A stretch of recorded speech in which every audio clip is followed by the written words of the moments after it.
নানুর বোলপুর যাওয়ার রাস্তায় অবস্থিত বেলুটি সরস্বতী মন্দির। যুগ যুগ ধরে চলে আসা বিশ্বাস ও লোকশ্রুতিতে বীরভূমের এক গ্রামের সঙ্গে সংস্কৃতের সবচেয়ে বড় কবি কালিদাসের নাম জড়িয়ে আছে। সেই গ্রামের নাম বেলুটি। ভারতের বিভিন্ন স্থানের মতো কালিদাসের অন্যতম দাবিদার নানুর ব্লকের বেলুটি গ্রাম। নানুরের বেলুটি গ্রামের সরস্বতী পুজো। কথিত আছে মূর্খ কালিদাস এখানেই সরস্বতীর বর পেয়েছিলেন। পরবর্তীকালে মহাকবি কালিদাস নামে পরিচিত হন। এখানে সরস্বতী পূজা হয় নিত্য দিনের, রয়েছে মন্দিরও। গ্রামে কোন সরস্বতীর মূর্তি পূজা হয় না, দূরদূরান্ত থেকে ভক্তরা আসে পুজো করাতে। সেই অর্থে এখানে দেবীর কোনো মূর্তিও নেই, দ্বিখণ্ডিত শিলাই এখানে পূজিত হয়। শোনা যায় বর্গী আক্রমণের সময় মূর্তি ভেঙে দেয়। তারপর থেকেই এই খণ্ডিত শিলাই দেবী সরস্বতী রূপে পূজিত হয়। কথিত রয়েছে, গুপ্ত যুগে ওই গ্রামের একটি কুণ্ডে সরস্বতীর পূর্ণাবয়ব শিলামূর্তি পাওয়া গিয়েছিল।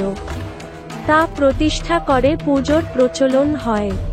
পরে কোনো সময়ে হানাদারের হামলায় সেই মূর্তি চূর্ণবিচূর্ণ হয়। প্রচলিত রয়েছে, এখানেই নাকি দেবী সরস্বতীর সাধনা করে মহাকবি হয়েছিলেন মূর্খ কালিদাস।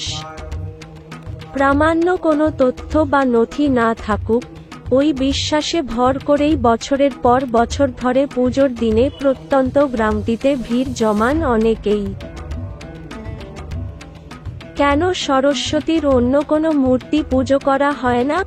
এই প্রশ্নের উত্তরে গ্রামের এক বাসিন্দা বলেন, গ্রামের মানুষ মন্দিরের দেবীকে মানেন। তার অবমাননা হবে ভেবেই বোধহয় কেউ অন্য মূর্তি পুজো করেন না। শুধু বেলুটিই নয়, এক সময়ে আশেপাশের 4-5টি গ্রামেও সরস্বতীর কোনো মূর্তি পুজো করা হতো না। সবাই মন্দিরেই পুজো দিতে আসতেন। আস্তে আস্তে সে সব গ্রামে পুজো চালু হলেও অনেকেই আজও এখানে পুজো দিতে আসেন। মন্দিরের সেবায়িত বলেন, পুরুষানুক্রমে শুনে আসছি, এখানেই কঠোর সাধনা করে সরস্বতীর আশীর্বাদ পেয়েছিলেন কালিদাস। সত্যি হোক বা না হোক, বেলুটিতে দেবীর মন্দির রয়েছে।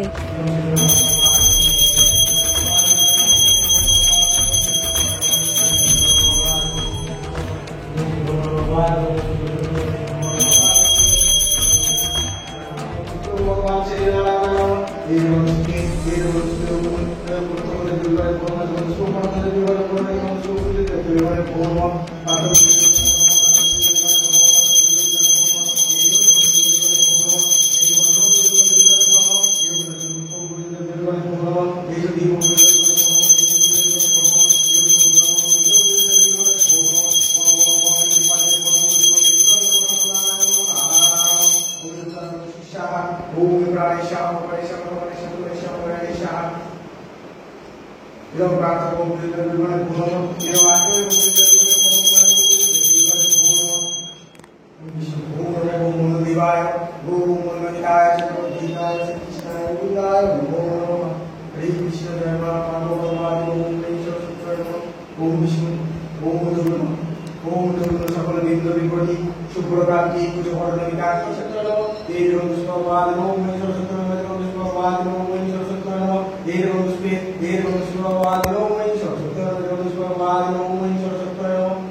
পুষ্পবাদিনৌময়ী সরস্বত্যয় নমঃ।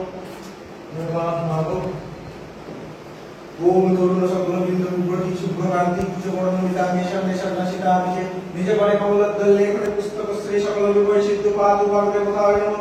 এই সরস্বতী পুষ্পবাদিনৌময়ী সরস্বত্যয় নমঃ। এরকম সুলভবাদিনৌময়ী সরস্বত্যয় নমঃ। সুলভবাদিনৌময়ী সরস্বত্যয় নমঃ। এরকম শ্রী ওম তরুণ সকল বিন্দু বিভ্রতি শুভ্রকান্তি কুচবর্ণমিতাঙ্গে সামনে সন্ন্যাসিতামিকে নিজ পরে কমলোদ্দলে করে পুস্তকশ্রী সকল বিভয় সিদ্ধ পাদু পাদে কোথায় নমঃ। কিছুদিন আগে সরস্বতী মন্দিরে এই কুণ্ডের জলের তলায় সিঁড়ির ধাপে রহস্যজনক পদচিহ্ন দেখতে পাওয়া যায়। এই সেই পদচিহ্ন।